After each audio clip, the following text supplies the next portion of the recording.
listen-only mode. All right, welcome webinar participants. Thanks for joining us. Our first presenter is going to be Alyssa Harold from Texas Department of Agriculture. She's going to visit with us about the School Breakfast Challenge.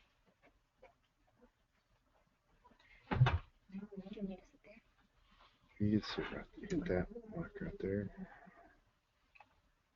We can switch if you want.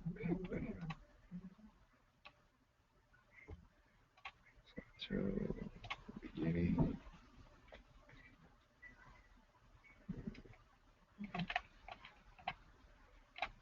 There we go. Good morning, everyone.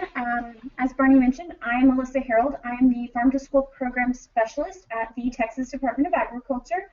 And to kick off today's discussion, I would like to talk about School Breakfast Week and the Local Products Challenge. So, here we go.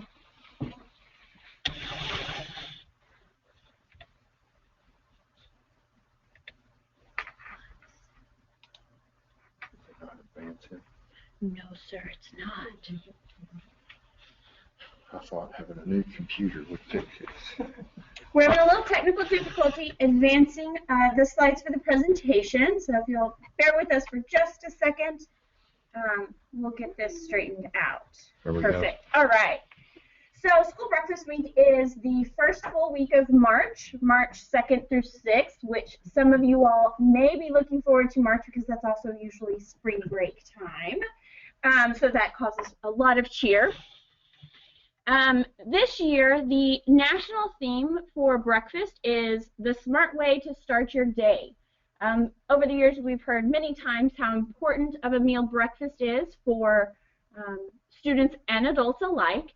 And so this year, we really want to spotlight the importance of breakfast for academic achievement for kids. So everything that we'll talk about today shows how TDA is supporting schools and helping them educate students on the importance of breakfast and having a healthy breakfast and how important that is. And then we're also going to talk a little bit about a spotlight on incorporating Texas ingredients into school breakfasts.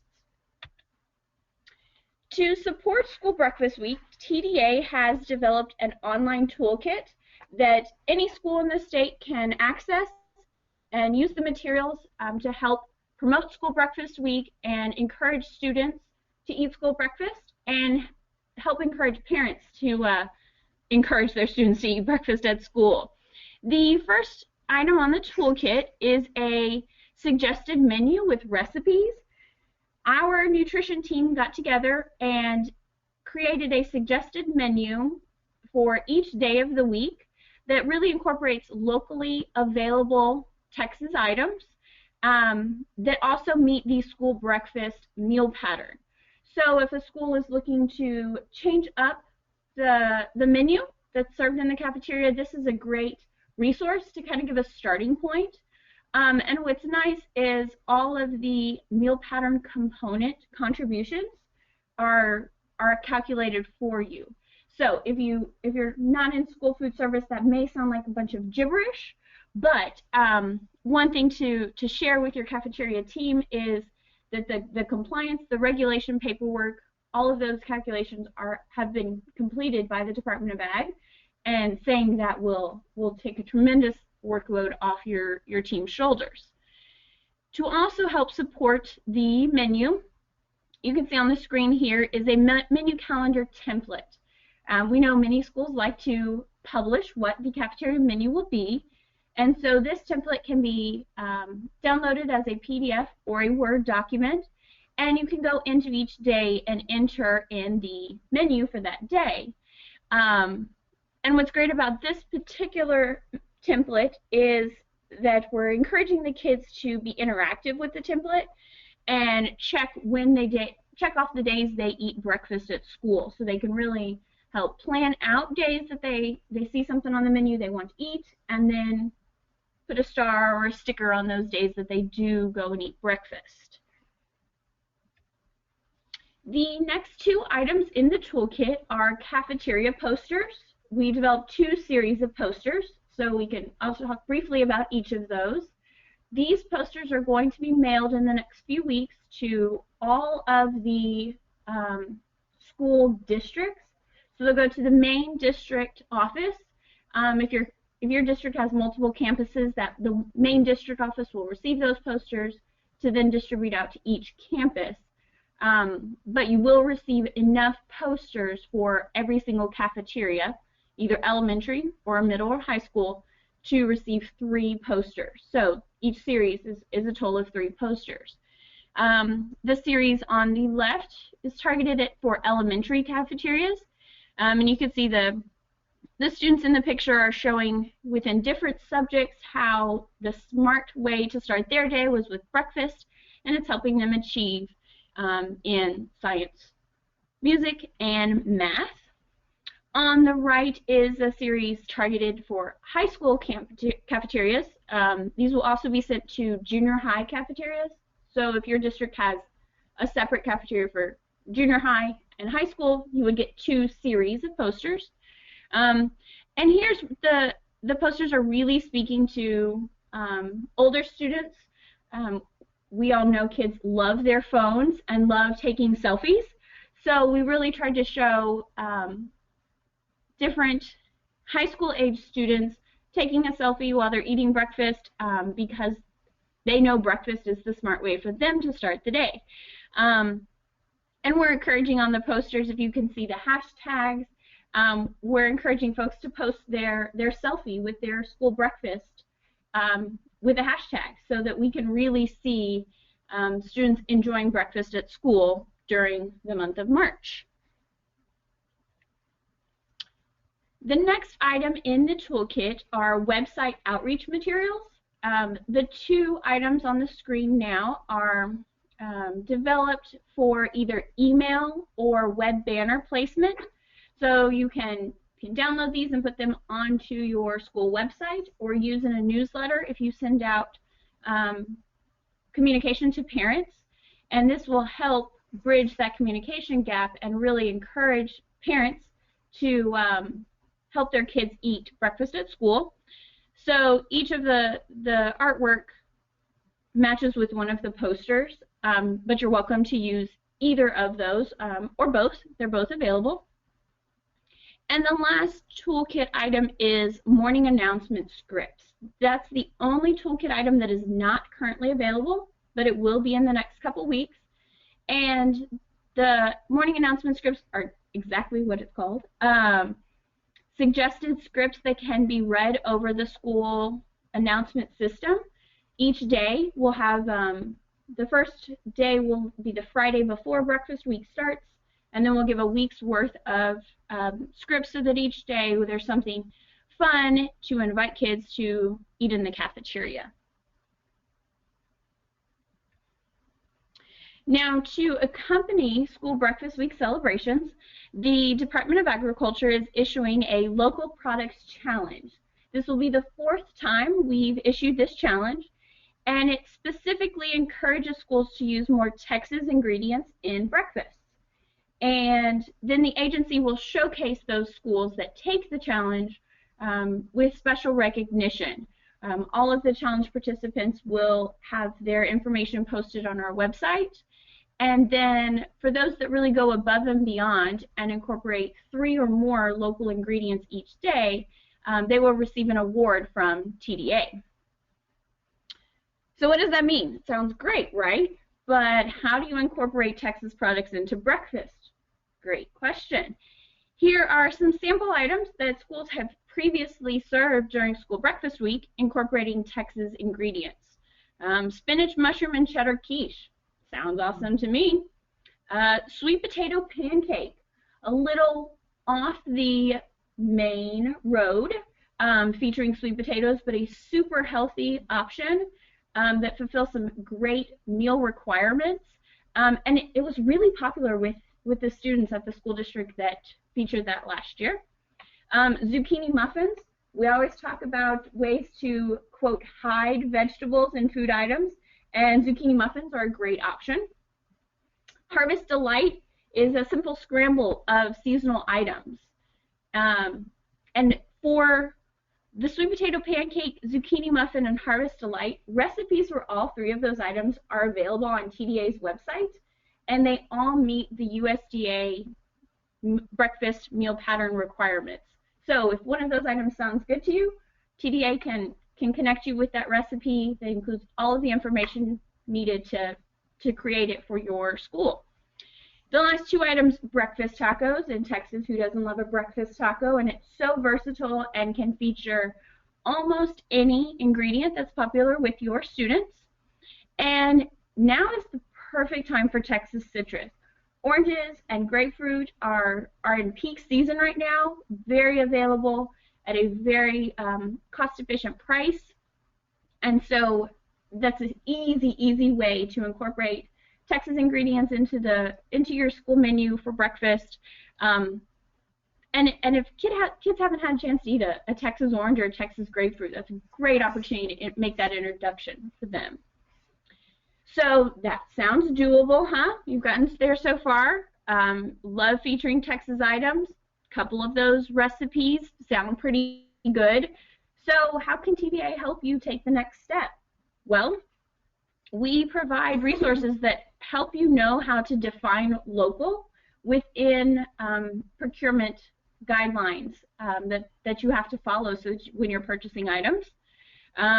We give you some resources on what school menu items that you currently have, which of those can come from Texas, and then how do you find and how do you buy local ingredients. Three really important questions that often come up in conversations, and TDA can help connect you with those answers really easily. So, still along with me, you like what you're hearing. How do you know if your school's currently participating? As of yesterday, this is a list of all of the schools who have already committed to the Local Products Challenge. So if you see your district up on the list, please connect with your cafeteria team members if you haven't already and see how you can help support their school breakfast week celebrations, whether that's with classroom taste testings, connecting with parents, helping encourage students to eat in the cafeteria. It gives a great opportunity for a partnership across the school community. Now, maybe you're sitting there and you don't see your school district listed, but you really want to help connect your cafeteria with these school breakfast week resources and perhaps the Local Products Challenge. So how can your school participate? It's very easy. You visit our website, squaremeals.org/SBW. That's a shortcut for School Breakfast Week. All of the information is right there at your fingertips. All of the artwork is available for the toolkit items. The posters, if you want to use that artwork, the cafeteria poster signage, if you want to use that artwork for other promotional efforts, you can download it today. And then if you're interested in participating in the Local Products Challenge, we have an entire page dedicated to those resources. One additional celebration opportunity that comes during School Breakfast Week this year is International School Meals Day. That is on March 5th of this year. And the purpose of International School Meals Day is really to help students celebrate culture through food. Food is such a connector for everyone. Everyone likes to eat at least something, and everyone is very interested in what other students eat. So International School Meals Day just provides that opportunity for kids around the world to connect and talk about what they're eating, what their food culture is. And one great local example is in Capel ISD. Last year and again this year, one of the teachers is connecting with students in New Zealand via Skype to talk about cafeteria food. What do each of the kids eat in the cafeteria? If you are interested in possibly participating in International School Meals Day, I encourage you to visit their website, internationalschoolmealsday.com, listed on the screen there. And if you do participate, please tell TDA. We don't have many districts that we're aware of participating in this celebration. So if your district does something, we'd love to hear from you so that we can spotlight your efforts and show showed different examples of how districts are connecting schools around students around the world. InternationalSchoolMealsDay.com also has resources on how to Skype with schools across the world. So if you're not familiar with Skype, not to worry. There's certainly a connection to how to do that. So I'd like to show you what the School Breakfast Week website looks like on Square Meals, so that when you access it later today or later this week, you're a little familiar with what you see. So when you go to squaremeals.org/SBW, this is what you'll see. Along the left-hand side is a menu to help you access additional School Breakfast Week items, including the suggested menu and recipes, the poster artwork, and information on the local products challenge. I also encourage you to visit the latest news page. We update that every time we have information about School Breakfast Week. So whether it's an update on when the posters are being sent to schools, whether it's an update on International School Meals Day, or any communication we send out about School Breakfast Week, we post a copy of that to latest news. So perhaps you haven't been receiving emails from the Department of Agriculture about School Breakfast Week. Not to worry, you can still stay connected by looking at this page. So finally, I'd love to share my contact information with you all. Like I said, if you have any School Breakfast Week celebrations or International School Meal Day celebrations, please email me at that address. And I'd also love to answer any questions if folks have any at this point.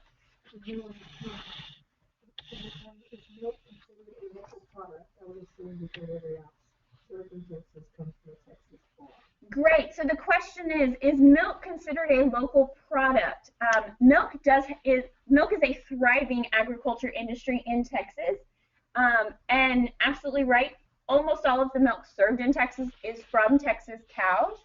Now, if you want to be a purist and guarantee that the milk you're serving is from Texas, just ask your manufacturer, whoever your school is buying the milk from, ask them, and sometimes they can guarantee you that the milk is all from Texas, and sometimes they might say it's from Texas and New Mexico. If you get into that conversation and would like some help navigating through what questions to ask, please reach out to me. But yeah, you're absolutely right. By and large, almost all of the milk our students drink is from Texas because we have such a huge milk industry. Any other questions for Alyssa? Is there a site that dispatch provide to the children about school breakfast percentages or statistics? What do you kind of do that? Okay, the question is about some available statistics to share with students about the importance of eating breakfast, and that's a perfect question because Michelle is up next and she's going to cover a little bit of that info. So whomever asked that question, hold on to that idea, and if it's not covered in the next presentation, let us know and we can revisit it. Yeah. Alyssa, I do know, like as far as school breakfast or just cafeteria programs in general, there was legislation that was filed that would give, I think it was tax breaks or something to schools that have gardens and produce and grow their own vegetables and things like that they would get a tax break or something, I think. Do you know anything about that? I'm not familiar with any legislation that passed into... Well, it's not passed. It's been filed for this session. I've heard that it's going to be filed. I haven't seen anything actual filed, but Barney is the legislative expert, and actually we're going to talk about legislation later. Okay.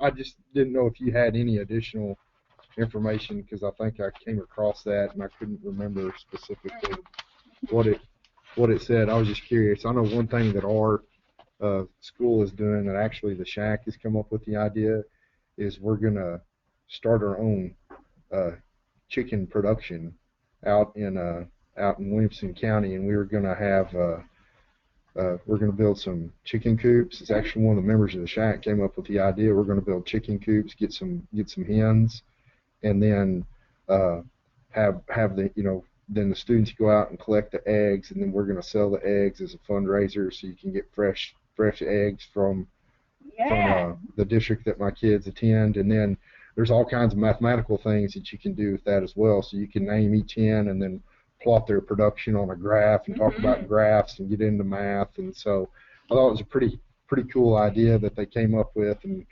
they're trying to apply for a grant right now to get a lot of the materials donated to be able to do that. So I'll keep everybody posted on that to see if we're getting out there to build our own chicken coops. Sure. I touched on a bit of farm to school when I talked about the local products challenge, but Barney's example is a very advanced farm to school project that's absolutely amazing, connecting the cafeteria, the classroom education, and the parents and the shack board. That's just an ideal partnership happening right there. I bet we all look forward. I certainly do. I want to hear how that project develops. Yeah, I hope it pans out. They were filling out a grant to, I think through Lowe's, to get the materials donated. Perfect. And then we were going to work with the building trades guys and girls, and so the kids were actually going to build the coops. Construction. And so then they were going to set up a rotation. So after everything was built, we got everything going. Then you were going to set up a rotation, like kindergarten class 1 on this day, and then kindergarten class 2 on that day, so everybody gets to participate in going out to get the eggs and pull the eggs out. So it'll be interesting to see if we can get that off the ground, but it's still in its initial stages. Sure, but everything's got to start somewhere, and that's a really well thought out plan. Yeah. That's exciting. I thought it was pretty cool. It was a great idea that they had. Very, very good. Yeah. Any other questions before I step away? And don't fear, if you think of a question in a few hours or later today, please just reach out to me. My email address is on the presentation. I believe it'll be posted as well, so you'll have an opportunity to get a hold of me if you would like. There it is. Thanks, Barney. All right, everyone, have a great day, and I look forward to hearing more about school breakfast. Thanks, Alyssa. Appreciate it. And our next presenter is Michelle Smith, and she's going to talk about implementing a successful school breakfast program.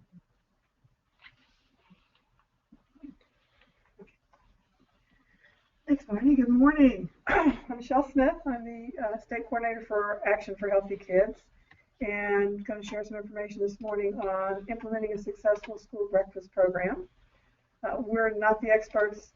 That's why I'm glad that Alyssa's going to hang around in case there are some technical questions on funding sources and different things on school breakfast, but Action for Healthy Kids has been funding breakfast grants for the past few years, and so we've collected some good information and some examples of things that we hope will be helpful to you this morning. So let's see. There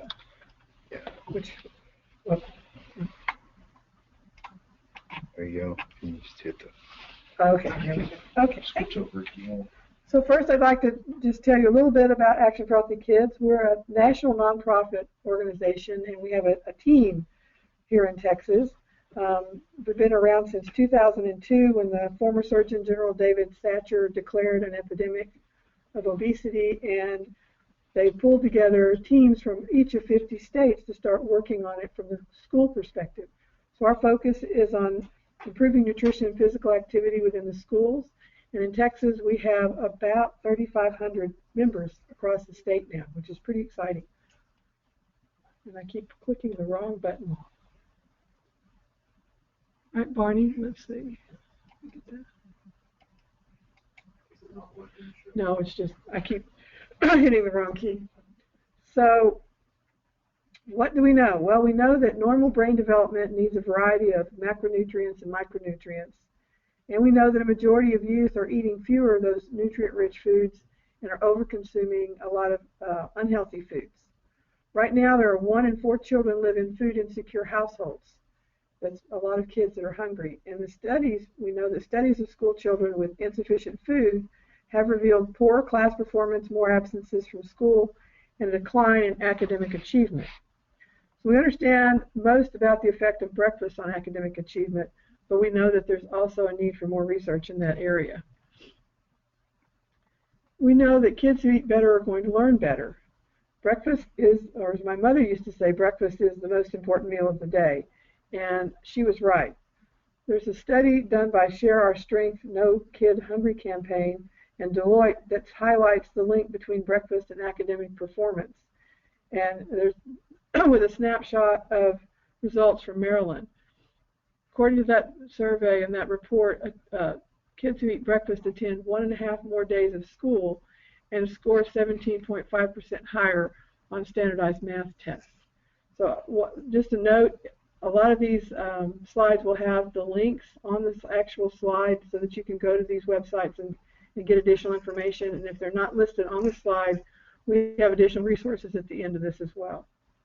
Schools serving breakfast in their classrooms experienced as much as a 7.2% lower rate of absent children, and students in school served breakfast in their classrooms were up to 12% more likely to achieve proficiency on standardized math tests. These are the kind of things that make a difference to schools these days because so much of what they do is based on how well their students test. So it's important to get students eating breakfast at school, and building a strong alternative breakfast program can improve the participation. As I said, kids who eat better learn better. There's a school district in Philadelphia that increased their nutrition education. They swapped out low-fat milk for sodas and sugar-sweetened drinks and implemented some stricter snack policies, also got rid of deep-fat fryers. And the obesity rate in the Philadelphia school children dropped 5% over a 4-year period. Boston and New York have had similar successes as well. There is more national data that shows excuse me, breakfast participation is increasing. In the District of Columbia, they've actually hit 70%, which was the goal. And overall, 36 states have increased their ratio of low-income students participating in school breakfast.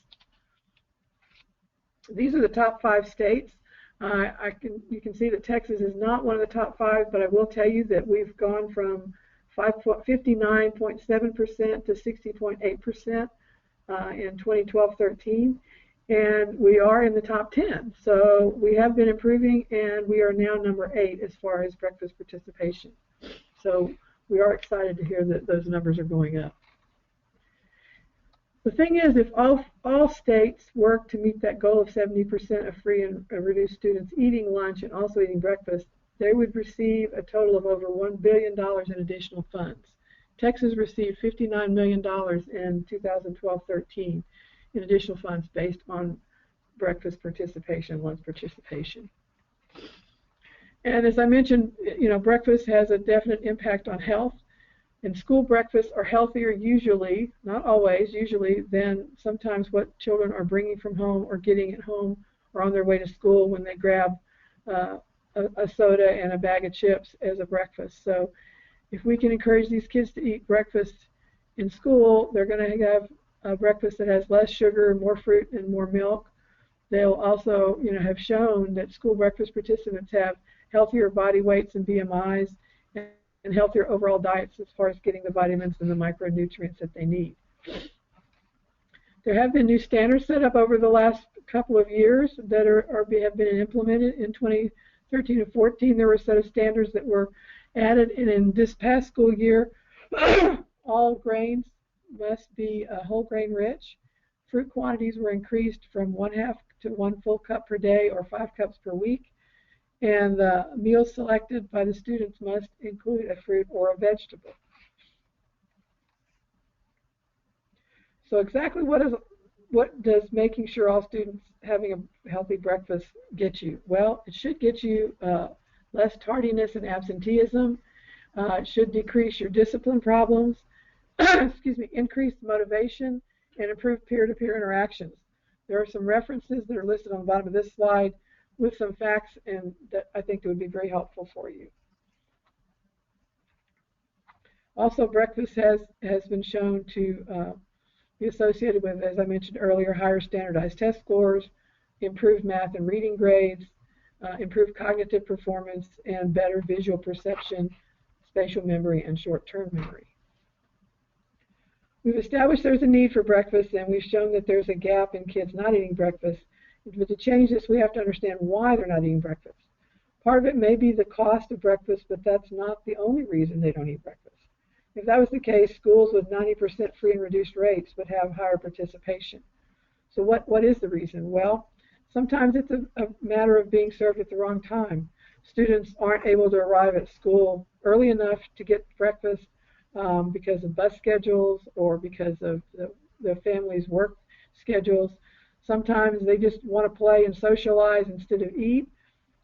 Sometimes they're just not hungry, especially when you get to high school kids.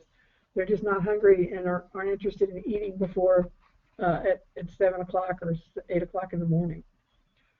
A lot of times you hear it's the food, but sometimes it's, that's just not understanding or not even having participated to know that the food actually is really good.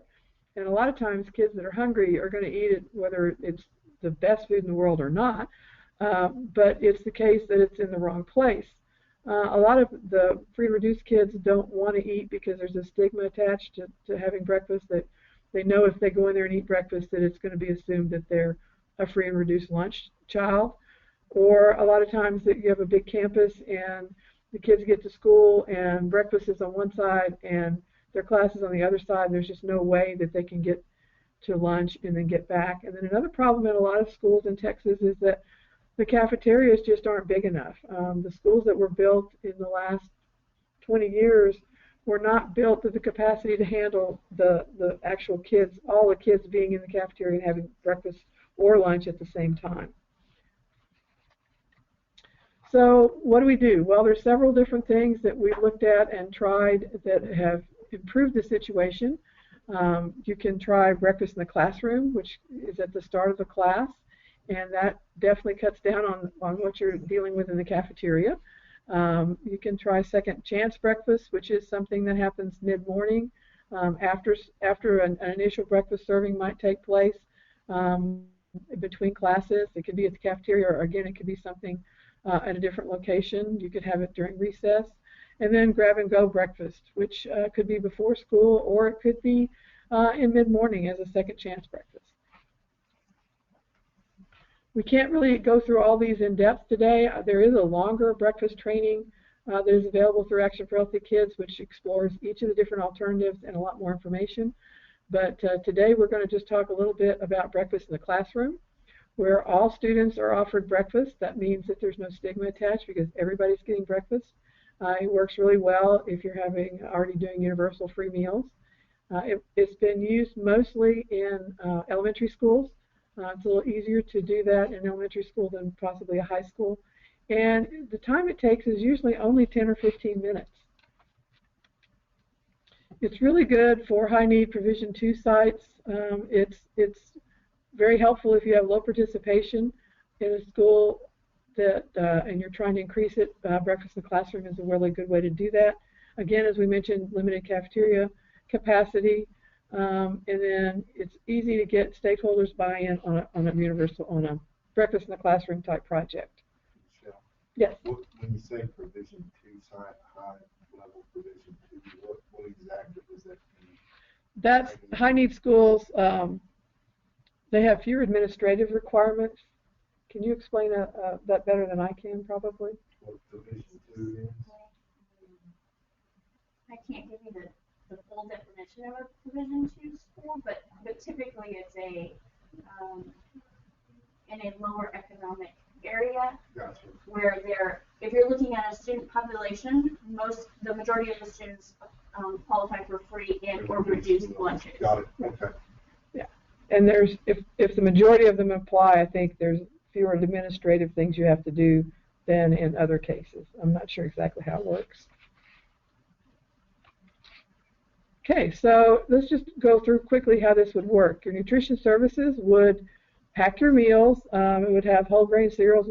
Examples could be whole grain cereals with fiber, low-fat fruit and milk, low-fat milk and fruit, or a bagel with low-fat string cheese, milk, and a fruit. If you'll notice on this slide, breakfastfirst.org is a place you can go to look at different options for meals, which is really helpful. Then the food needs to be delivered to the classroom. Schools have used different ways to do this. The teachers can pick it up before school starts. Nutrition services staff can deliver the meals. It can be something that you let the kids do as a special assignment. They can pick up the food and bring it to the excuse me, to the classroom. So it's a good thing to explore which different options might work best for your school. Then a lot of times the teachers and the administrators worry about how this cuts into the school day, but actually there's a lot of time in the morning. Usually when you get to class, the teachers have to take roll. There's morning announcements. There's reading time. There's a lot of things that can go on, and those things can continue while these kids are eating their breakfast and cleaning up. They could even read silently. Just give them a little bit of extra time to complete exercises. So don't look at it as a way of interfering with the classroom work, but as a way to get your kids fed and get them able to concentrate and focus a little more, and that time is usually well spent. Then one of the things that's always been an issue or a concern would be cleanup. Trash and pests, could be a problem. So you need to make sure that the custodians are included in the planning and what you're doing, and make sure that the students clean up after themselves. Again, it's a good way to kind of teach them some responsibility and get them, involved in that process. Startup costs that you need to think about would be if you're using carts to deliver to the classrooms, or if you need to get a few more trash cans. District costs might include storage and prep equipment, labor costs for initial implementation, just some things that you need to think about if you're looking at this for the first time. And where would you get the funds? Excuse me. Existing cafeteria funds should cover costs on an ongoing basis. Some states have grants available. Action for Healthy Kids does have grants, has given out grants for the last couple of years, and we will be announcing our grant application deadlines and information probably toward the end of February or early March for next year.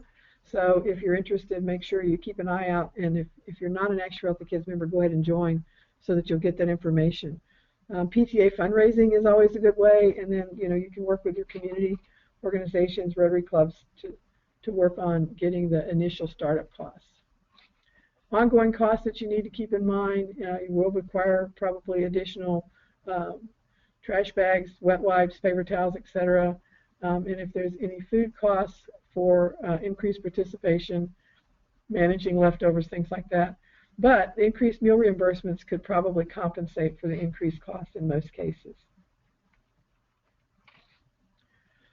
As far as breakfast in the class menus, they can include hot and cold entrees. Again, there's breakfast.org, breakfastfirst.org can give you some ideas on menus and how to look at different options. Some of the things that we've noticed and have been suggested is that you don't use items that require syrup, because that can get messy in the classroom. Also, items that are difficult to peel, whole oranges, things like that, might be better if you had them sliced. And then rolling foods like cereal, believe it or not, can cause some issues and crunch under your feet.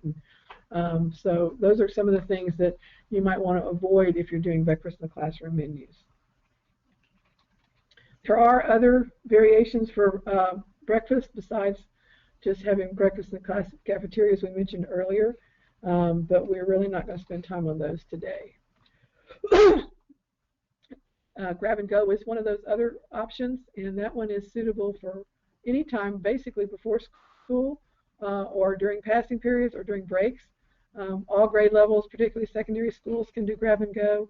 The meals are bagged, or the breakfast items can be put out on carts, and kids can go through and grab those. Having them in high traffic areas is a really good thing. So just make sure that it effectively serves the students who are on your campus. If grab and go is the option you go for, it could be easier to do that if kids get there too late to eat in the cafeteria, or you want to do something like a second chance breakfast. This is probably a lot easier option than trying to do breakfast in the classroom.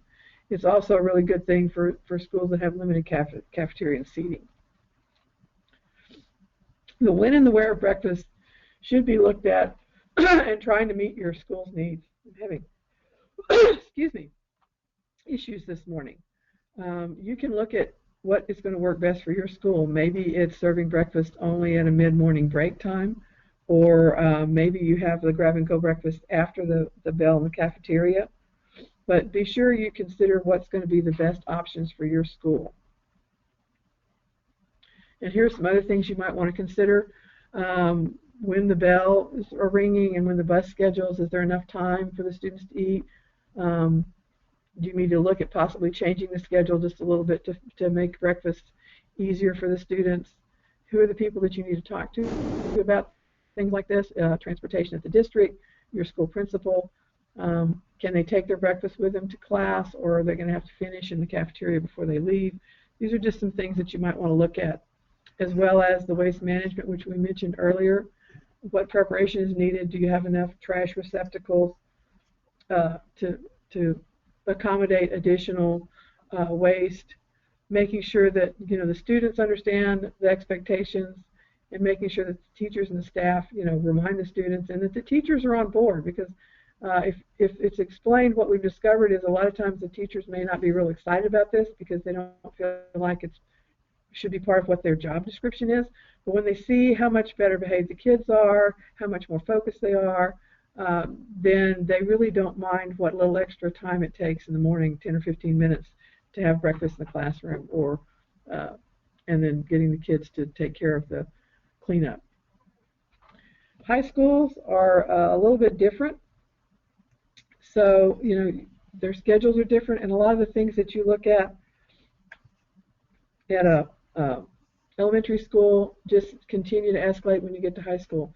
It becomes a lot more about freedom of choice. As we mentioned, in the lower grade levels, the students pretty much have to participate. Their parents tell them to, but when they get to middle school or high school, they're only going to do it if they want to eat it or if it's convenient. They're also not going to do it if they feel like there's going to be any stigma attached to it at all. Sometimes they feel like skipping breakfast is going to help them maintain their weight. Things like this that are also issues that make you really have to look at things differently and make sure that you're hitting all the right buttons if you want the high school kids to participate. Grab and go, again, is a really good way to get your high school students there. You could put a kiosk at the bus stop. A lot of kids have. We've had some schools that are looking at having a food truck because the kids think it's kind of cool. A lot of times the high school kids just aren't interested in breakfast till a little later in the morning, so having something after the bell or a second chance breakfast, during the second or third bell could be really helpful if you're trying to improve the high school participation. And then, as I mentioned, location. Making sure that you're in the high traffic areas. Having a grab and go breakfast at the bus stop where kids are getting off, if you have kids that are transferring in from other schools, is a really good idea.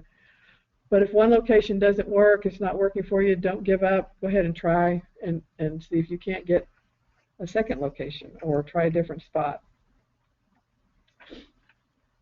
Reimbursable vending machines have become something of an option. You can put a reimbursable meal in a vending machine, and that's a good way to get kids they think especially high school kids think it's really cool. They're used to buying from vending machines, so they might want to consider that. You could repurpose a salad bar, choose as a kiosk for grab and go breakfast. But if you've never done it before and your district is considering it, you might want to look at starting with one school or two schools. A lot of districts have done that where they've started with like 3 or 4 schools, especially a larger district.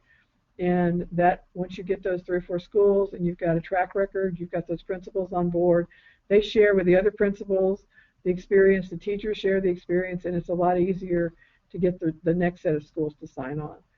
But you've got to have the buy-in from all the stakeholders if it's really going to be successful.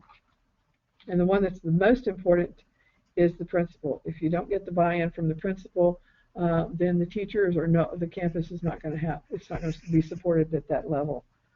So we suggest that all of the school principals be included in any type of program around school breakfast. As Dale Carnegie would say, there's only one way to get anybody to do anything, and that's by making the other person want to do it. So that's really true in a lot of cases. especially with school administrators. Be prepared for a lot of questions when you try to start to do a breakfast program. Your nutrition services people are going to have questions. Your parents are going to have questions. So these are some of the questions that you might encounter. Does the breakfast classroom require extra staffing, equipment, or new infrastructure? We've kind of gone over some of these things in this slideshow, and there is additional information on the website that can help you deal with the questions that you're going to be experiencing. Teachers want to know how much extra work it's going to be. Does it take away from instructional time? We've kind of talked through some of those things. It doesn't have to be messy. That's something that can be reviewed when you're developing your menus.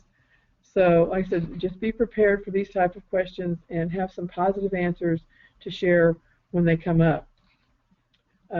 Again, does breakfast in the classroom mean more work for custodians? It's possible. It will require additional trash being taken out, but there can be ways to help get the students to share that responsibility, or you can get parents and community members to help with this. They could be there to help distribute, grab and go. There's different things you can look at, but your community, your school, and your nutrition staff all need to be looking at and involved in how this is going to best work at your school. So once again, the findings on our report is that kids who don't eat nutritious and enjoy regular physical activity may be at an academic disadvantage. And that's something parents don't want to hear. So knowing that breakfast is going to improve their child's ability to perform and do better in school should be a motivating factor to get them to help support school breakfast.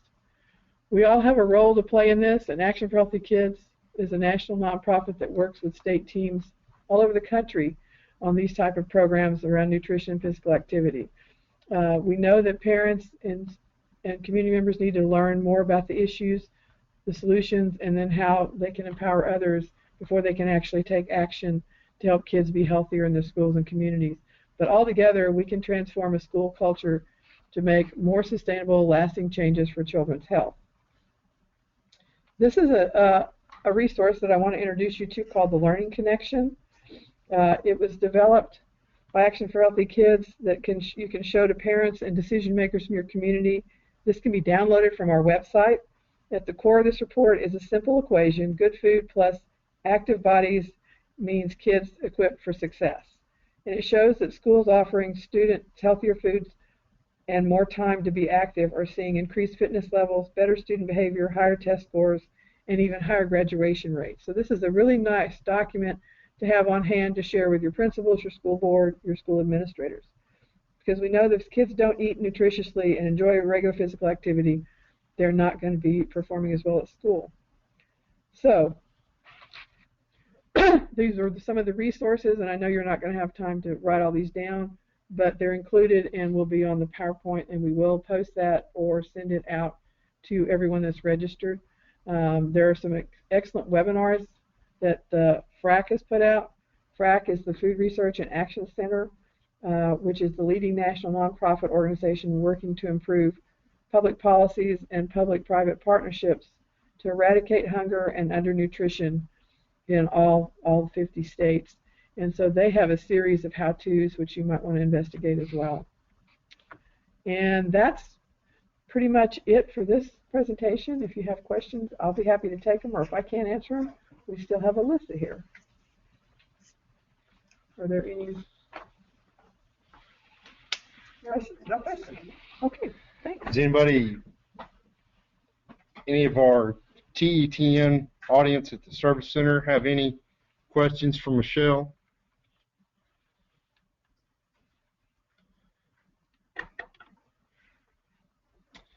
All right. Our next presenter is Anita Wheeler with Department of State Health and Human Services, and she is going to visit with us about the Presidential Youth Fitness Program. Well, good morning, everyone. I think Michelle segued very well into the presentation I'm going to give today. I know that many of the physical educators on our TETN today and on the webinar are very much aware of the President Youth Fitness Program. As I began to put together this PowerPoint, the one thing that I remembered as a child was the fitness part of the President's Fitness Awards. and I never could get that flex arm hang done. So this is totally a different type of program, and I'm hoping to share it with those of you who may not know what is going on around physical education, physical activity. Many of our school physical educators are very involved in this program because it's based in FitnessGram assessment. It really is something that many schools can participate in, and I'll tell you a little bit more about the President's Challenge a little bit later in the presentation.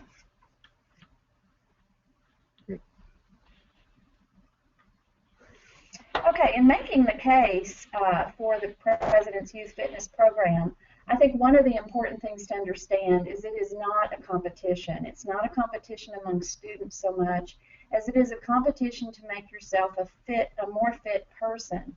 And so as we look at this program, this is one of several programs that are on the President's Challenge website. And this one is very focused on children in schools. And certainly I want to kind of describe to you what that is and give you an update on how the community can become engaged in this type of a program at the community level. Okay, so the President Youth Fitness Program is developed to support quality physical education, and so many times physical educators are putting in extensive work in making sure that their PE programs are quality and that they have a linkage to helping students become more active for more of the time during the physical education class. It also enhances fitness education and the assessment process. And the assessment that they utilize with the Presidential Youth Fitness Program, luckily for Texas, is FitnessGram. And this program is built around 3 core areas, and those are listed on the web or on the webinar.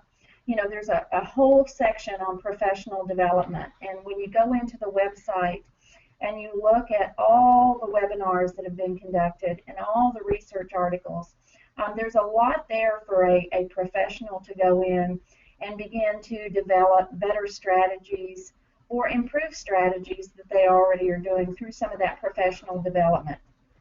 Again, it is using the FitnessGram as the assessment tool. Because we're already doing that in Texas, this is something that many physical educators are very actively utilizing their data to improve the fitness of the students in their classroom. I think the piece that sometimes people forget is that the motivational recognition for students sometimes can be utilized to help those students who may be struggling on gaining better fitness. And so that was the part of it I really spent a lot of time looking at. There's a fitness club for K through 3rd graders. There's many resources on there. There's awards that can be purchased so that students who have become more fit, whether they meet all of the criteria or you can just see some improvement, I think it's important that those that are having the most problems have some type of motivational goal to get to. As far as the professional development, the key concepts are around continuous improvement, in other words, using your data to continually improve your program, looking at health-related fitness and how health and academics can be linked as well, the FIT principle, and then instructional strategies. And I know many of the physical educators that work so hard every day to make things new and exciting for kids, this is really an important piece. And having this type of professional development, many ideas can be generated from across the country, and so I think that's a good point in this professional development piece. There's a part of it that's helping with the identification of critical information that can be shared with students and parents, finding those pieces that really pull the parents in to help them understand how important fitness is to children. There's a part of it that relates to accurate and valid data and the use of the data to empower students. Now that's a little bit different twist on things, looking at how do you get students to look at their own data and how do you encourage them to continue to develop their fitness levels based on what their data is telling them based on FitnessGram. This is also, there's a lot of information on there about behavioral change theories and how to apply that to students and how they can work to improve their behavior as it relates to physical activity and being fit. And then there's a lot of instructional strategies to promote students' physical activity and fitness, and then how to recognize those students who have really achieved some of their goals. The professional development part of this website, we're just so rich in different things about how to do the assessment better, how to work with the students to get them engaged and motivated, teaching strategies. It was really full of a lot of good professional development opportunities. I think the other thing that was good to note is that they are constantly updating with posting of webinars, posting of resources. So if you've been there once, make sure you go back again, because there were a lot of newer publications, newer webinar postings on that website. So professional development is very robust. Again, I said that the assessment was FitnessGram, and lucky for Texas, that's what we do already as a requirement. So the assessment tool itself is much what the physical educators are doing right now, the same test, and using that information to begin to develop more strategies based on the data itself is really a key component of this. And then I think the one thing about looking at doing this program, doing this as part of your physical education class, is that it also helps the educators meet the National Physical Education Standard number 3. And so for that, I mean, that's quality because it's been able to put a national standard into your day-to-day practice. The motivational recognition, I do have to say, I'm going to go back to when it was a fitness challenge and we were competing against all of our peers. One of the things that I never could get done was that flex arm hang. And for many women who were strugglers like me, I think that was one of the things that I just, every time it came up during the school year, it was like, oh, whatever, I'm never going to be as good as Leah or whoever. And that was one of the things that when I looked at this, this is not about competing against other students. This is about making yourself better. And the way they've developed all the motivational recognition, there's teams that can be generated. There's individual awards that can be given. But I think the main focus is on the student themselves, looking at what their information shows about their fitness, and having the physical educator help them get to the next level as it relates to their fitness. It also recognizes schools for adhering to the program's model for fitness education, and so I think that's important. Not only does it recognize the student, it also can recognize the school, and I think that's really important because we've got really good physical education programs out there that sometimes at the state level we don't know how good they are because we never see that recognition in a way that's very visible. And so we would encourage the school to get involved in doing this because it does help us at the state level promote the good work that's going on out in the field. And then I think looking at goal development for the students, I know for myself, if I can make an individual goal and meet that goal, even if it's just one tiny step, it gets me going the right direction. And so looking at the children as individuals, finding out what it is that they could do to improve their fitness level, and then developing a goal for them to reach is really an important part of this as well. This is a copy or a screenshot of the President's Challenge website.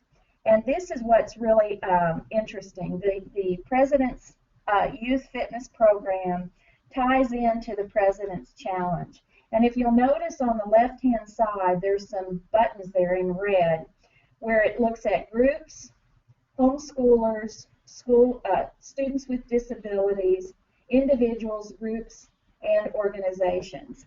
And so you look at this as a package.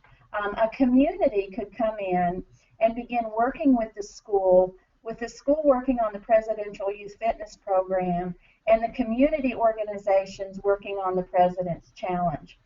This website is chock full of resources that can assist both the school personnel as well as organizations and individual community members to really begin to improve the fitness at the whole community level. And I think that was something that in the past, it was very much a school-driven activity. Now it's become much more broad, and this is something that communities can actually engage and begin to help the school as well. This is the actual front page of the Presidential Youth Fitness Program. If you'll see at the top, on the rainbow-colored icons, that is where all the information is stored. The very first box tells you a little bit about what it is. The second box is where the professional development is. Third box talks to the assessment, but most Texas schools are very familiar with the assessment. The next box talks to the recognition, how to provide recognition, the different tools and resources that are there. And then there's some funding opportunities, and I think this was really interesting. Although some of the funding that was put out to help support the Presidential Youth Fitness Program said in their material that if your state required FitnessGram as a requirement, you really weren't eligible. However, when I went in to look to see what schools were funded, there's about 20 schools that are Texas schools who have gotten some of this funding to implement this program. So even though it says on the application, if you're required to do it, you're not eligible, somehow those other districts got qualified and they're getting funding to help do it. So I would encourage you to contact those folks to make sure that, figure out what they put on their application to get them qualified for some money. The other thing, the Fuel Up to Play 60, at the end of that page on funding, there are numerous funding opportunities that can assist you in implementing this program with mini grants or different types of grant funding. So please get into the website and look under there to see what other places you might try to get funding from in order to do the Presidential Youth Fitness Program. As far as the partners are concerned, I went ahead and put all of these folks on one slide so that you could see who was actually involved in putting this program together. Of course, you would know Society of Health and Physical Educators, Shape America is definitely one of the groups on there. Cooper Institute, because they developed FitnessGram. The National Foundation on Fitness, Sports, and Nutrition is one of the partners. Presidential Council on Fitness, Sports, and Nutrition, and then, of course, the Center for Disease Control. And we were talking earlier, a lot of the groups at the national level are beginning to get very collaborative. And what we're seeing is a lot of the programs at the national level that are coming out really are becoming very congruent in what they're doing and what they're asking folks to do at the local and state level. So looking at FitnessGram, for example, many of the programs are now seeing that as a good assessment tool or the primary assessment tool. And so at the national level, we're beginning to see a lot more collaboration and a lot more coordination, which in turn helps you all at the local level, because when you apply for something, let's say a grant, you're already doing FitnessGram. If that's become the fitness assessment across the nation, it makes it much easier to apply for funding and to actually not have to do 2 or 3 different things just to get a pot of money. In other words, it really does help you. You do the assessment once, and then you can kind of go all different places with that as well. If you have questions about this, the best way to do anything is just put in the President's Youth Fitness Program in a Google search, and the pages come up, and it was really easy to find, and it's a wealth of information, and certainly we encourage you to get in there and look, whether you're a parent, whether you're a physical educator, or work in the school community, because there's a lot that we can do through these types of programs at the national level. Excellent information, Anita. Thank you very much. Does anybody at our service centers have any questions for Anita? Michelle, was there any on the?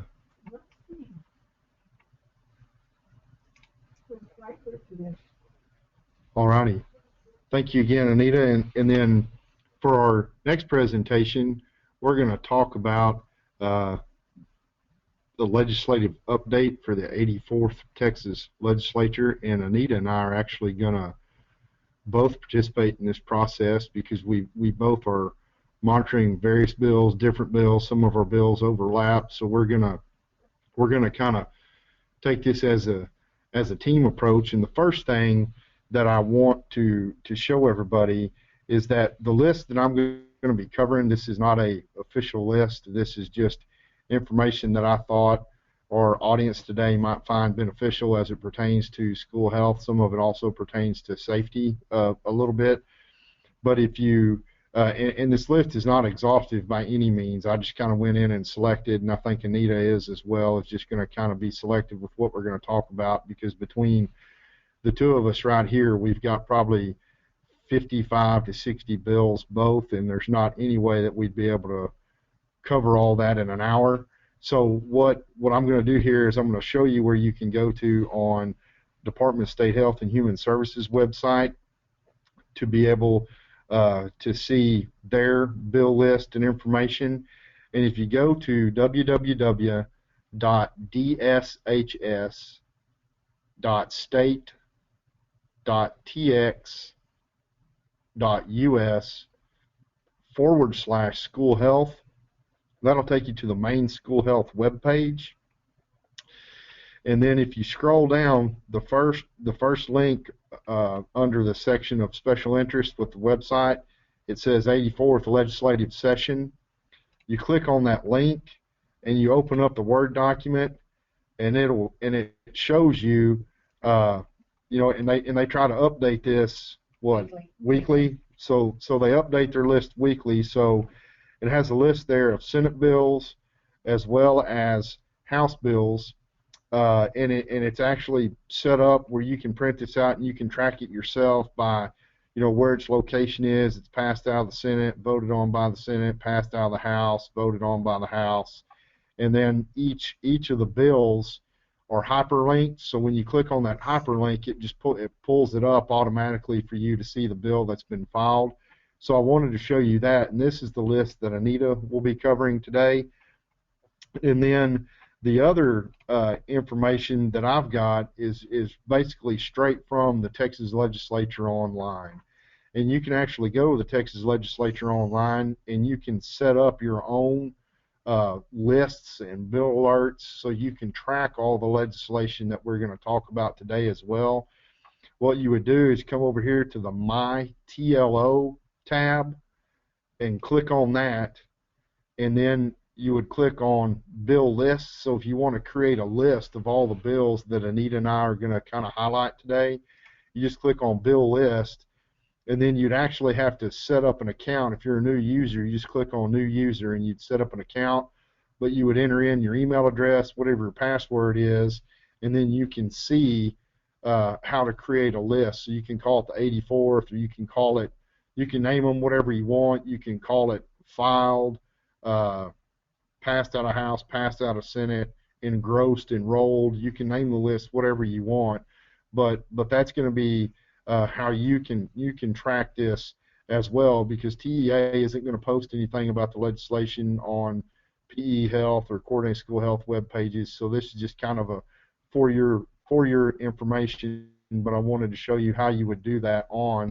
the MyTLO website and then also Anita's document. And we'll go ahead and get started. And I'll start by talking about House Bill 70. It says that it's related to prevention and discrimination of harassment in public schools. Well, what it's actually doing is the bill states that you can't discriminate or harass an employee of a district or a student enrolled in a district based on perceived ethnicity, color, gender, identity or expression, sexual orientation, disability, religion, or national origin of the employee, student, or the student's parents. And that it goes on to further state that this also applies on school grounds as well as functions that are on or off campus events, and then even during transportation. So that's a change that one makes. And then House Bill 78 states that it relates to human sexuality education in public schools. And basically what this bill does is it defines what is considered age appropriate and medically accurate. And it states that the district shall provide human sexuality instruction at grade levels specified by the State Board of Education, and that the State Board of Education shall also adopt essential knowledge and skills for human sexuality instruction. And then it goes on to further list what the criteria are for human sexuality instruction that the curriculum must include. So that was a pretty interesting one that's been filed. And then House Bill 81 has a companion bill that is Senate Bill 97.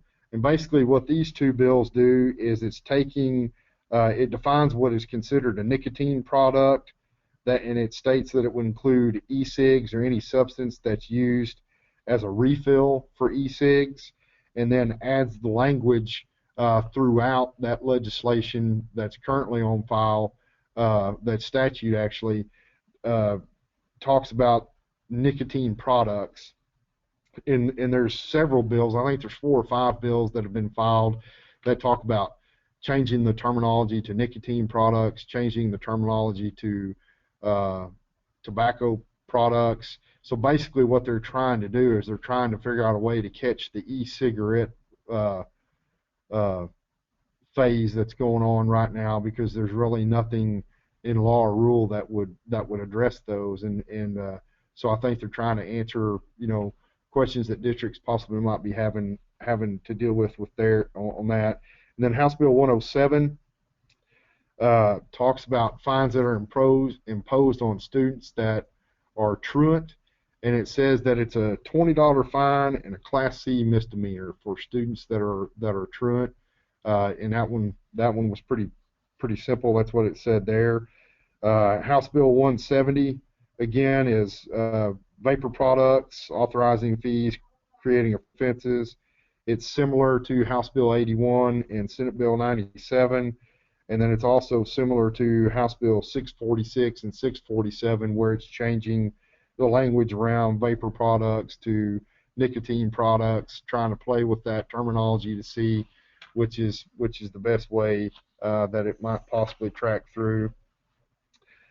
House Bill 205 is actually a refile from the 83rd legislative session. It talks about, in the 83rd legislative session, it was filed as House Bill 1057. And it basically says that any entity or individual that performs abortions, or an affiliate of an entity or individual that provides abortions, may not provide human sexuality or family planning instruction or materials for use in human sexuality education or family planning instruction. And again, that's a refile from the 83rd session. House Bill 223 talks about acceptable conduct of students in kindergarten, which basically says that they can't be punished for brandishing a food item that looks like a weapon, or making sounds that would emulate a gun shooting or things like that, saying students can't be punished. So I just wanted to call that to your attention. House Bill 347 talks about homeschooled students and the University Interscholastic League, and what that bill is that's been filed is it states that a public school that participates in any UIL activity shall provide homeschooled students who reside in the student's attendance area with the opportunity to participate in that activity on behalf of the school. So I just wanted to call that to your attention. And it also has a companion bill as well.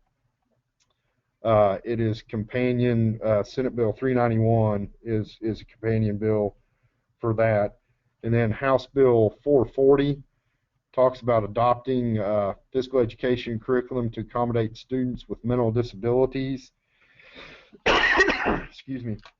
And all that really does is include a statement in there that says, including modifying their curriculum or accommodating the curriculum to include a student who has a mental disability. That's the only change to the language that it has there.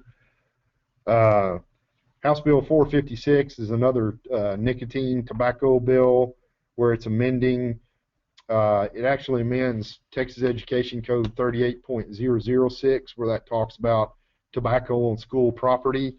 And so it adds the information of vapor products to that legislation, so you couldn't have vapor products on school property either.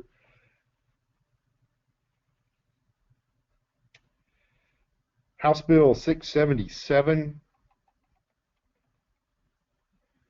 talks about cardiac assessments for students that participate in extracurricular activities.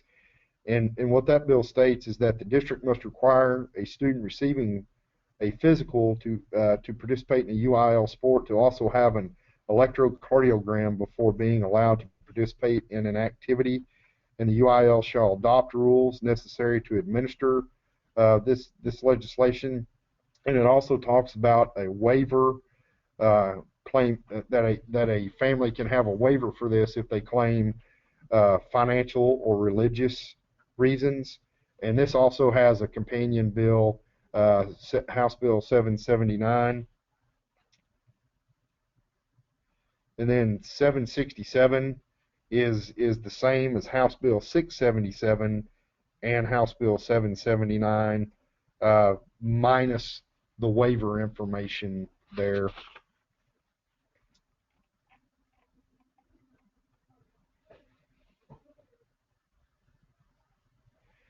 House Bill 868 is one that was filed about a week ago, and it's actually dubbed or known as the Teacher Protection Act.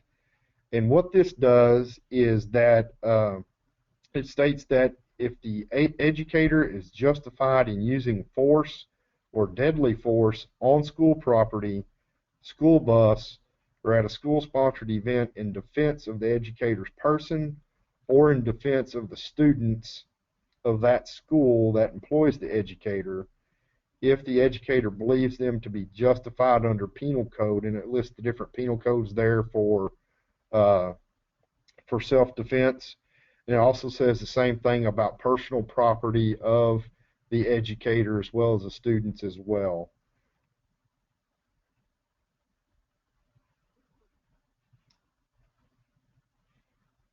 And Senate Bill 33 talks about hazing, and what it states, or it adds language that involves, it's considered hazing if it involves coercing a student to consume alcohol, liquor, or drugs, or creates an environment in which a student reasonably feels coerced to consume that substance. So it's adding that information. Senate Bill 88 is also a refile from Senate Bill 310 in the 83rd legislative session that was filed by Ellis. And it's known as the Texas Education Works Act. And it states that it relates to health education curriculum and instruction in public schools. And what it does is it states that it would remove the references to unmarried person. It would change references from sexually transmitted diseases to sexually transmitted infection. Districts would need to address the emotional distress that's associated with adolescent sexual activity. And then it states that the curriculum will need to be age appropriate, evidence-based, provide information about the effectiveness of methods of birth control methods that are approved by the Food and Drug Administration for reducing the risk of contracting sexually transmitted infections, including HIV and AIDS, preventing pregnancy, including strategies to promote effective communication between adolescents and parents, and it continually goes on for there. So that's just kind of a highlight of that one. And then Senate Bill 237 is another one that talks about sports and UIL. and that it states that the league may not permit more than 2 athletic teams from each league district to participate in postseason competition. So I just wanted to put that out there, since we are Texas and Texas is a proud football state. I thought I would put that one in there for everyone's interest if you are interested. Senate Bill 297 again talks about health education curriculum and instruction in public schools. And what this bill does is that would add the requirement that the school district human sexuality instruction be evidence-based, and then it further goes on to define what is evidence-based. So there's been, what is that, 4 or 5 that are talking about human sexuality instruction in schools.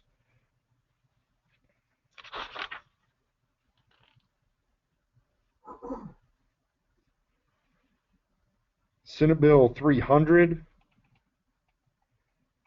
again, talking about notification regarding human sexuality instruction, and this adds new requirements to the annual notification regarding human sexuality instruction, and it lists 4 or 5 different things there that if the bill were passed, that districts would need to include in their notification that they send out to parents about human sexuality education. Senate Bill 382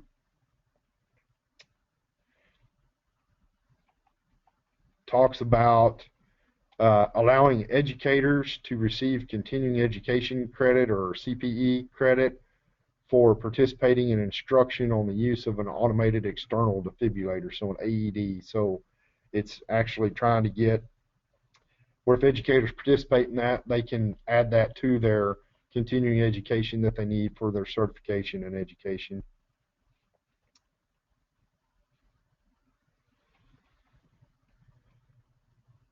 Senate Bill 388 talks about the Department of State Health and Human Services establishing an advisory committee on suicide prevention, and then it goes on to further outline what the requirements of the committee would be, who the members of the committee would be, what are the guidelines, what information they need to come up with. So it gives some information there.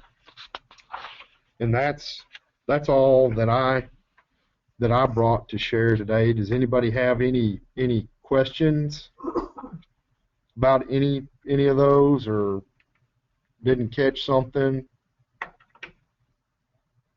Barney, Yes, ma'am. could you go back to the one that requires not more than 2 teams from each district to participate in post-district competition? What was that bill? Peggy, I'll get there. Hang on.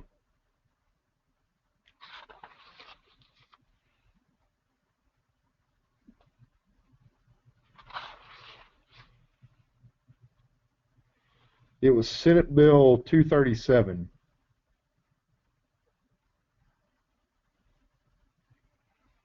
Thank you. You know, next coach would have to ask that. Yes, ma'am. I have a coach in my household as well that was pretty attentive to that one. Any other questions? Yeah, Barney, this is Barney. Yes, ma'am. All those bills then on human sexuality and such, does this mean that the schools then are going to be required to teach that?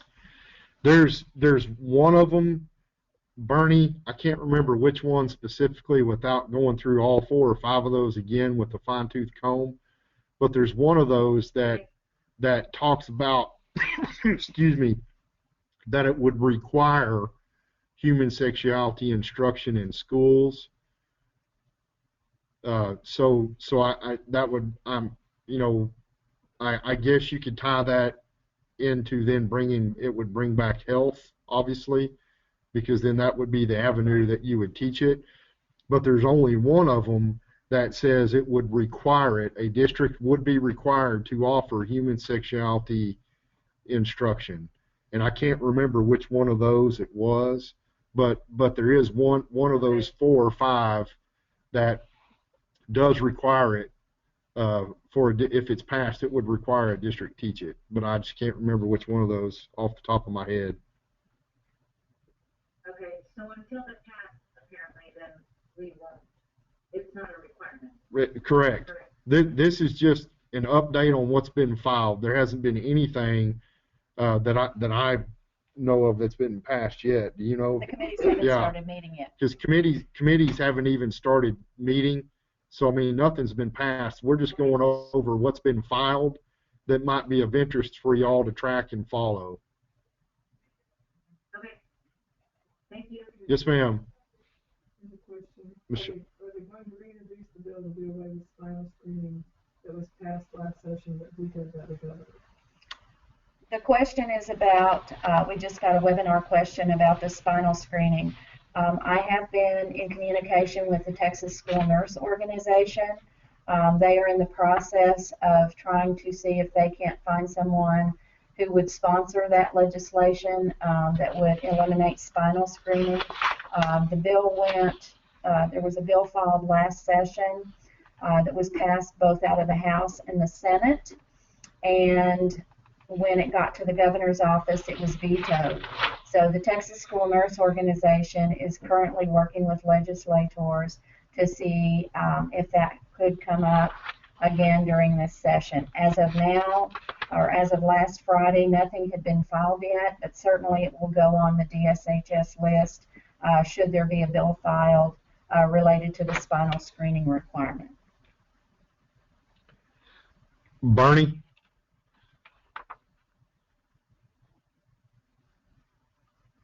Yes. It's House Bill 78. 78? Yes, ma'am. Okay. It says that the district shall provide human sexuality instruction at the grade levels that are specified by the State Board of Education. Okay. I'll follow that one. Thank you. Yes, ma'am. Any other questions? Michelle, we have any other? All right. I will turn this over to Anita. Okay, I was just going to go over 3 bills that were that kind of bubbled to the top as far as the Department of State Health Services is concerned. The first is Senate Bill 28, which is by Representative Zaffirini, Senator Zaffirini, and it relates to the school district being able to maintain at each campus a supply of anaphylaxis medicine that may be administered to a person on campus experiencing an anaphylactic reaction. The language is very permissive. It says may, it does not say must, and it does not say shall. The other part about this bill of note is that it reinforces the immunity that is given to a district should they have stock epinephrine in the event of an anaphylactic reaction. The second bill that we're watching actually has a companion bill. Senate Bill 66 relates to stock epinephrine. The companion bill is House Bill 566. Basically what this does is it requires schools to have epinephrine, stock epinephrine on hand. It instructs the Department of State Health Services to develop an advisory committee to make recommendations to the Commissioner of Health. It authorizes the promulgation of rules that would be made partly by the Department of State Health Services, and then another part of it would be in collaboration with the Commissioner of Education to make sure that both the frequency or both how much would need to be stocked, what kind of education would need to be in place, when it's stocked, you know, how's it to be stored, how's it to be maintained, and then a plan for each campus. So the advisory committee, the way this is written, would advise the Commissioner of Health to put together some of the details by rule. Then the other part of it is that the Commissioner of State Health Services will adopt rules in collaboration with the Commissioner of Education to kind of go into the quantity of how much needs to be stocked, the level of training that's required, and information about the requirement at each campus to have a trained school person to be able to administer. Then it goes on to describe what the training would need to look like, what would need to be incorporated into the training and into the rules. The other part of this that is of interest that takes it a little bit further is that once epinephrine has been utilized in the school, not later than 10 business days after its use, there would need to be a report to the school district to speak to the following items. You know, the age and type of individual receiving the medication, the physical location where they were, the number of doses administered, the title of the person administering, and any other information required by the commissioner. So you look at, there would need to be a report that comes into the school, and that report had to have certain things in it as described by the law. Then the other piece of that is that not later than 10 business days, this information shall also be reported to the physician who prescribed it, the commissioner, which would be the commissioner of education, and the commissioner of state health services.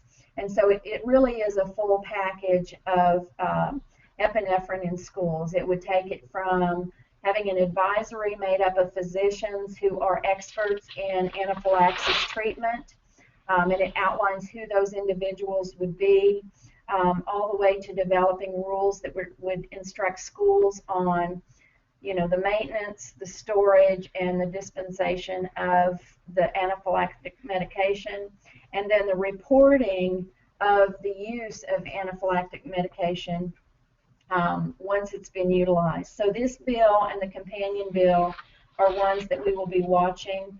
When they speak to the training, they speak about what needs to be in the training, but then they also say it either needs to be formal training or online training. So again, you see that this could have a big impact on how schools implement this once it's been developed. The other bill I'd like to bring forward and discuss has been filed in previous sessions, and that's Senate Bill 69, and it's related to notification to parents if there's not a full-time nurse on the campus or a full-time equivalent of a nurse on the campus. And if that happens after 30 consecutive instructional days that there is not a school nurse located or a full-time equivalent, then the parents would need to be notified that there is not a nurse on the campus. Texas School Nurse Organization is working on this from a safety issue, for the perspective of children that are coming to school with many more complex health issues, and parents' rights to know who is there who can help care for their student in the event that there becomes an emergency situation or in the provision of their care on day-to-day, in the day-to-day process of managing their disease. So this one has been filed before. Right now, Senator Ellis is the one who has this bill, filed this bill for us. So this will be one that we will watch as we go forward. Now, one thing I wanted to mention about the document that you see up there on the screen, we will begin to add more bills to that list over the next few weeks. The legislators have until about mid-March to file bills, and after mid-March, you'll begin to see some of these bills move forward into the different committees. And what we'll do is we'll include more bills on the list, but then as you see those columns to the right, we'll begin to start filling that in by putting a checkbox when we know that a bill has gone through a House committee or a Senate committee, or it's been heard on the House or Senate floor. So even though you can do that as well, just make sure you keep going back to the website and picking up this document. The phrases that you see after the bills come straight off of the Texas Legislature online, as Barney said. However, they're descriptors, and they're not always inclusive of every bit of information that is in the bill. That's why we put the link to the left-hand side, because if you go in and click on that, it'll take you directly to the page where the bill is listed, At the top, there will be a box that says text, and that's where you pull down the text of the bill so that you can read it yourself. We are limited as state employees to interpret any of the bills.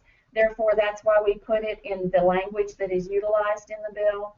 Our main role is to keep you educated so that as things come up that you have interest in, you can begin to monitor and do that yourself. We certainly encourage you, if there are things you really want to look at, to go into TLO and develop an account to where you receive real-time notices when bills are scheduled for hearings, when they're put on the calendars. Many times about the middle of April, towards the end of April, beginning of May, things begin to get really crazy down at the Capitol because people are trying to get their legislation put through. And so that's when things really begin to change a lot very frequently. So we would encourage you to get on that list so that you can begin to monitor the bills that you have specific interest in. Department of State Health Services really tries to put things up that relate to school health specifically. Therefore, Barney's list is a little bit more comprehensive than what we would have. However, if there's something you feel like is really important that's missing on our list that you feel schools need to know about, please don't hesitate to email me. I'd be happy to add it to the list and monitor it as we go along. Again, there's still a lot of time for bills to be filed, and so we can certainly see that number grow as the weeks go by. I try to update it every week and at least every 10 days so that you've got the latest information on our website. But again, if there's other bills that you'd like to see put on here and tracked, we're more than happy to do that for you. And an additional one, and I don't know if Anita wants to talk about this one or not, but the requirement for the bacterial meningitis, Senate Bill 288. Yeah, I would prepare for it. Okay. Another bill that I skipped over that I just wanted to highlight is actually House Bill 985. And again, based on that caption that Anita was talking about, it states that it relates to mental health screening for public school students who may be a danger to self or others, and to suspension or educational placement of those students creating an offense. And I mean, that's basically what the entire bill is about. And Anita was talking about those captions, and I encourage you to click on those links to look, because oftentimes you read the caption of the bill and it's not even remotely close to what the bill is actually about. But I just wanted to show you one thing, so I logged in to mine here. This is my list that I've marked in the link. Same thing on Anita's document that they have on the school health webpage. You click on that hyperlink, and then this is the next screen that you'll see. And then you click on the tab for text, and then you just click on the PDF, and then that pulls up the PDF document of the bill that's been filed, and will show you everything that's been struck through, or if it's underlined, that means it's being added. So I just wanted to share that information with y'all. Does anybody have any questions? Yes. I wanted to mention one more thing. If you're interested in a phone app, there is an app called TextLege, TexLege, that basically will do a lot of the same things. You can track your own bills. You can look up legislators. You can see what committees are going on. You can set up your own bill tracking, and it goes right to your phone. It's free. So just look for TextLege, TexLege, on apps. And it works for iPhones. I don't know about other. Do we have any questions from webinar participants? We have any questions from service centers?